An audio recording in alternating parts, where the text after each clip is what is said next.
ಈಗ ತಾನೇ ಊಟ ಮುಗಿಸ್ಕೊಂಬಂದೆ. ಊಟ ತುಂಬ ಚೆನ್ನಾಗಿದೆ. ದೇವಸ್ಥಾನಕ್ಕೆ ಮಾತ್ರ ನೀವು ಒಂದು ಸರ್ತಿನಾದರೂ ವಿಸಿಟ್ ಕೊಡಲೇಬೇಕು. ತುಂಬ ಸೂಪರಾಗಿದೆ. ಕುಂಬಳೂರು ಮಲೆಬೆನ್ನೂರು ಬಂದರೆ ಸುಮಾರು 2-3 ಕಿಲೋಮೀಟ್ರ್ ಆಗುತ್ತೆ ಅಷ್ಟೇ. ಮೇನ್ ಹೈವೇಗೆ ಇದೆ. ದಾವಣಗೆರೆ ಹರಿಹರ ಹೋಗುವಂಥ ಒಂದು ರಸ್ತೆನ ಅಂತ ಕಾಣುತ್ತೆ. ಇದು ಮೇನ್ ಹೈವೇಗೆ ಸಿಗುತ್ತೆ. ವೆಹಿಕಲ್ ಪಾರ್ಕಿಂಗು ತುಂಬ ವ್ಯವಸ್ಥೆ ಇದೆ.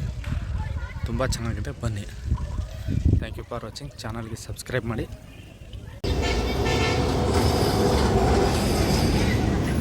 ದೇವಸ್ಥಾನ ಮಾತ್ರ ಸೂಪರಾಗಿದೆ. ಒಂದು ಸಲ ವಿಸಿಟ್ ಮಾಡಿ.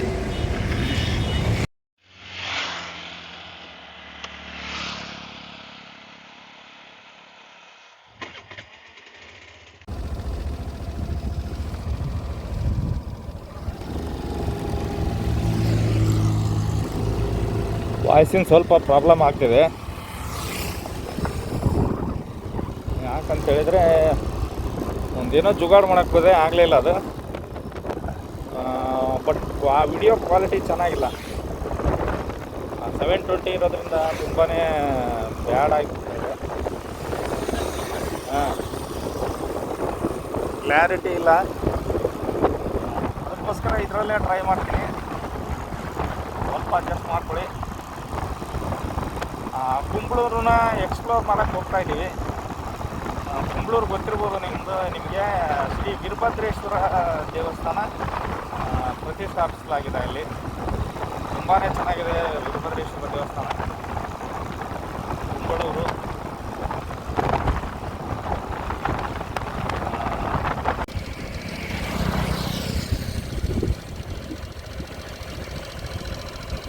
ಉಕ್ಕಡಗಾತ್ರಿ ಮತ್ತು ನಂದಿಗುಡಿ, ತುಮ್ಮಿನಕಟ್ಟೆ ಮತ್ತು ನಂದಿಗುಡಿ ಮಧ್ಯೆ ಬರುವಂಥ ಸೇತುವೆ ಇದು.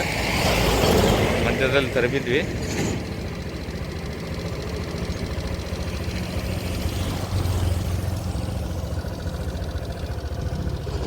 ಈಗ ಮಲೆಬೆನ್ನೂರು ಕಡೆಗೆ ಪ್ರಯಾಣ. ಮಧ್ಯದಲ್ಲಿ ಸ್ಟಾಪ್ ತಗೊಂಡಿದ್ದೀವಿ.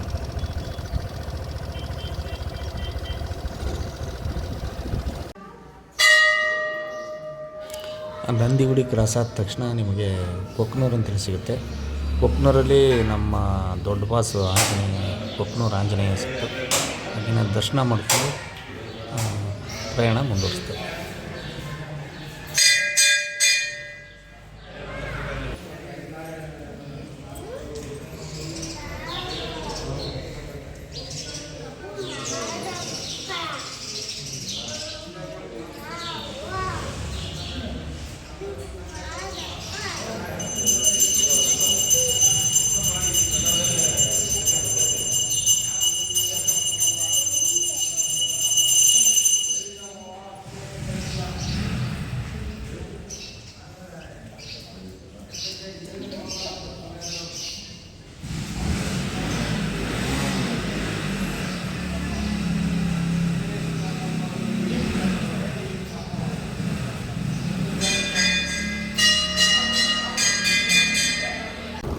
ಮಲೆಬೆನ್ನೂರು ಸಿಟಿ ಕ್ರಾಸ್ ಮಾಡಿದ್ವಿ.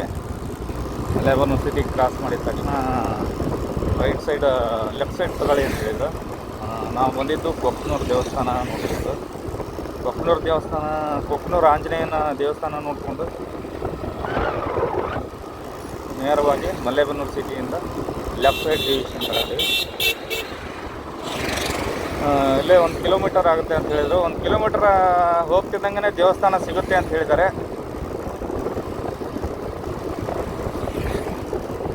ಕುಂಬಳೂರು ರೋಡೇ ಇದು.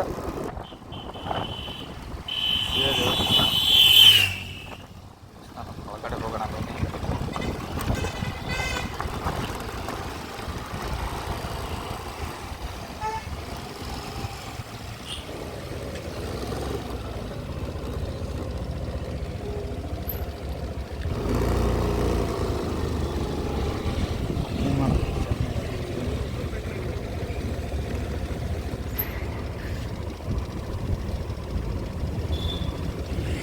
ನೆರಳಿದೆ ಲೆಕ್ಕಣ. ಇದೇ ದೇವಸ್ಥಾನ.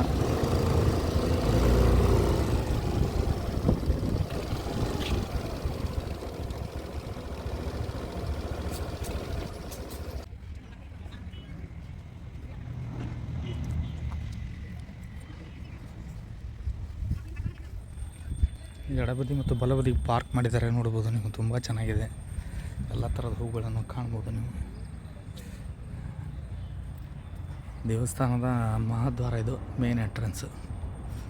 ಎಲ್ಲ ಕಲ್ಲಿನಿಂದನೇ ಮಾಡಲಾಗಿದೆ ನೋಡ್ತಿರ್ಬೋದು. ಹಾಗೆ ಎಂಟ್ರಿಗೆ ಬರ್ತಿದ್ದಂಗೆ ಇಲ್ಲಿ ಕೈ ಕಾಲು ತೊಳಿಲಿಕ್ಕೆ ವ್ಯವಸ್ಥೆ ಮಾಡಲಾಗಿದೆ ನೋಡ್ತಿರ್ಬೋದು. ನಿಮ್ಮ ಪಾದರಕ್ಷೆನ ಹೊರಗಡೆ ಬಿಡ್ಬೋದು, ಇಲ್ಲಿ ಬಿಡ್ಬೋದು. ದೇವಸ್ಥಾನದ ಬಲಬದಿ ಇದು.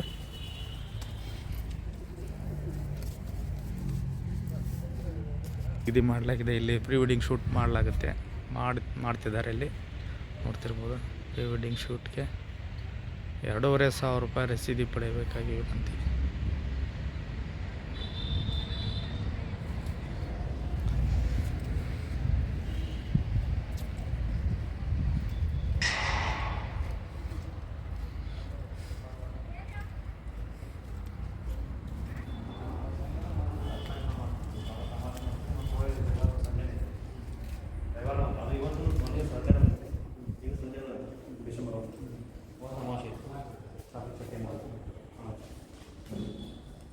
ನಾವು ಮಾಡೋ ಕಾರ್ತಿಕ್ ಒಂದಾತು ವಾರ್ಷಿಕೋತ್ಸವ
ಇದೇ ಕೊಪ್ಪಳೂರಿನ ಶ್ರೀ ಪ್ರಸಿದ್ಧ ವೀರಭದ್ರೇಶ್ವರ ದೇವಸ್ಥಾನ.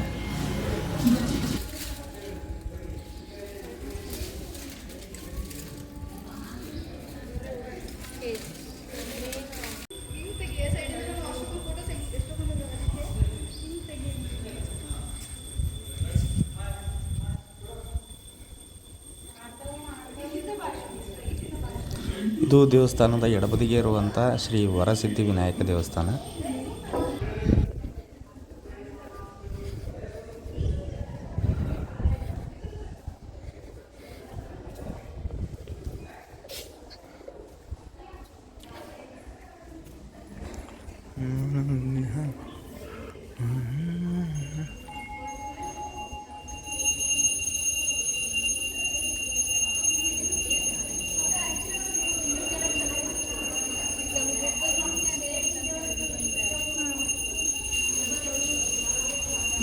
ಈಗ ನಾವು ಸುತ್ತುವರಿಯುವಂಥದ್ದು ಅಂದರೆ ಪ್ರದಕ್ಷಿಣೆ ಹಾಕುವಂಥದ್ದು ಭದ್ರಕಾಳಿ ಅಮ್ಮನವರ ದೇವಸ್ಥಾನ. ಹಾಗೆಯೇ ನಿಮಗೆ ಮೊನ್ನೆ ತಾನೇ ಕಾರ್ತಿಕ ಮಹೋತ್ಸವ ಆಯ್ತಂತೆ. ಚಪ್ರ ತಳಿರು ತೋರಣದಿಂದ ದೇವಸ್ಥಾನ ಒಟ್ಟಾರೆಯಾಗಿ ಹಸಿರಾಗಿ ಕಂಗೊಳಿಸ್ತಾ ಇತ್ತು. ಇದು ದೇವಸ್ಥಾನದ ಹೊರಭಾಗ ನೋಡ್ತಿರ್ಬೋದು ನೀವು.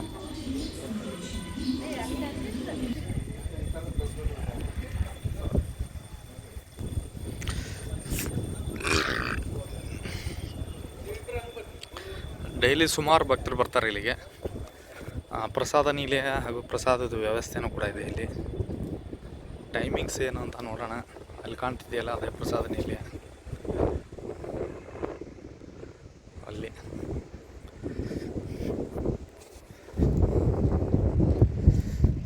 ದೇವಸ್ಥಾನದ ಹಿಂಭಾಗ ಇದು. ಎಲ್ಲ ತುಂಬ ನೀಟಾಗಿ ಮಾಡಿದ್ದಾರೆ. ಒಳ್ಳೆ ಒಂದು ಸೂಪರ್ ಪ್ರೆಸೆಂಟೇಷನ್ ಅಂತ ಹೇಳ್ಬೋದು. ನೋಡ್ತಿರ್ಬೋದು ವ್ಯೂ ಈ ರೀತಿಯಾಗಿ ಕಾಣಿಸುತ್ತೆ. ಒಂದು 3 ವರ್ಷ ಆಯ್ತಂತೆ, ಸುಮಾರು ಒಂದು 18 ವರ್ಷ ಆಯ್ತಂತೆ ಕನ್ಸ್ಟ್ರಕ್ಷನ್ ಚಾಲೂ ಮಾಡಿ. ಯಾವುದೇ ರೀತಿ ಮೂಲ ವಿಗ್ರಹ ಏನೂ ಇಲ್ಲ ಅಂತ ಹೇಳ್ತಿದ್ದಾರೆ ಅರ್ಚಕರು. ಹೊಸದಾಗಿ ಎಲ್ಲವನ್ನು ಪ್ರತಿಷ್ಠಾಪನೆ ಮಾಡಿದ್ದು. ಅಕ್ಕಪಕ್ಕ ಸುತ್ತ ಗದ್ದೆ ಇತ್ತಂತೆ. ಗದ್ದೆನ ಈ ರೀತಿಯಾಗಿ ಮಾಡಲಾಗಿದೆ. ನೋಡ್ತಿರ್ಬೋದು ಸುತ್ತಲೂ ಹೂವು ಗಿಡ ತುಂಬಾ ಚೆನ್ನಾಗಿದೆ ವ್ಯವಸ್ಥೆ. ಒಂದು ರೌಂಡ್ ಕವರ್ ಮಾಡಿಬಿಡೋಣ. ತುಂಬ ಚೆನ್ನಾಗಿದೆ. ಒಳಗಡೆ ಅಂಕರ್ ನೋಡಿರ್ಬೋದು, ನೀವು ನೋಡ್ತಿದ್ದೀರಲ್ಲ, ತುಂಬಾ ಚೆನ್ನಾಗಿದೆ. ಹಿಂದ್ಗಡೆ ಒಂದು ಬಾಗಿಲಿದು.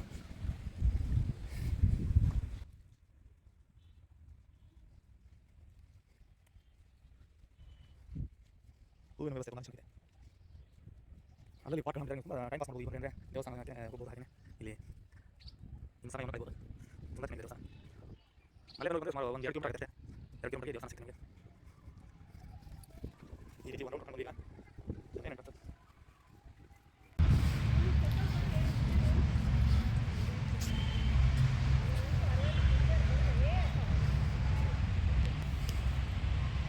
ಟೈಮ್ 12:30 ಆಯ್ತು ರೀ.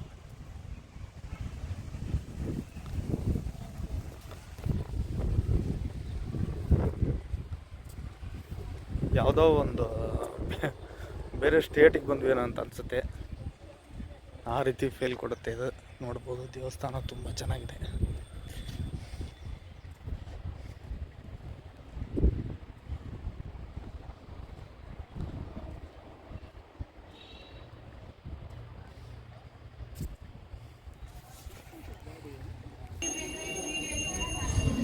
ತಿರ್ಗಾ ದೇವಸ್ಥಾನದ ಒಳಗೆ ಬಂದ್ವಿ. ನೋಡ್ತಿರ್ಬೋದು ಅದೇ ಮೇನ್ ದೇವಸ್ಥಾನ, ವೀರಭದ್ರೇಶ್ವರ ದೇವಸ್ಥಾನ. ಇದರ ಪಕ್ಕನೇ ಬಾವಿ ಇದೆ.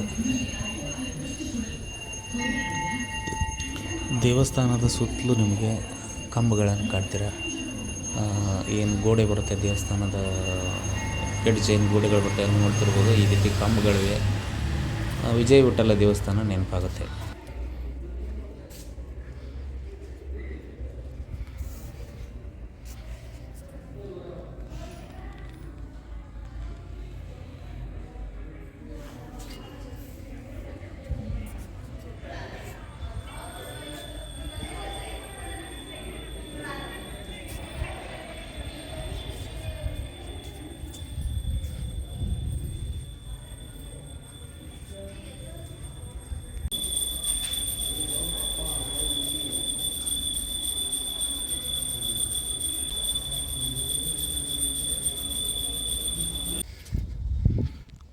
ಇದೇ ಪ್ರಸಾದ ಭೋಜನಾಲಯ